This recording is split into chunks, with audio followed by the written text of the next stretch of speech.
Hello friends, you're all set up for a mix, you plug in your gear, but when you open Serato DJ Pro, your controller is completely unresponsive, or you get that dreaded hardware disconnected message at the bottom of the screen. It's incredibly frustrating, but it's usually just a simple communication block between your laptop and your hardware, so let's get it fixed. Before we mess with any software settings, we need to completely rule out the physical connection. So first, ditch the USB hub or dongle if you are using one. Plug the controller directly into your laptop. Hubs often don't supply enough power or data bandwidth for DJ gear, which causes instant connection failures.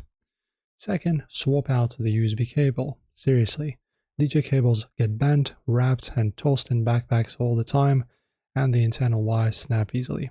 So grab a fresh USB cable, plug it directly into a different USB port on your PC, and see if Serato lights up.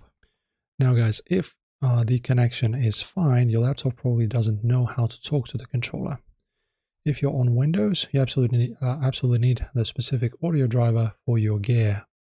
So go directly to Pioneer, Newmark or Rain's websites, search for your exact controller model and download the latest audio driver for Windows. So you go to this website right here.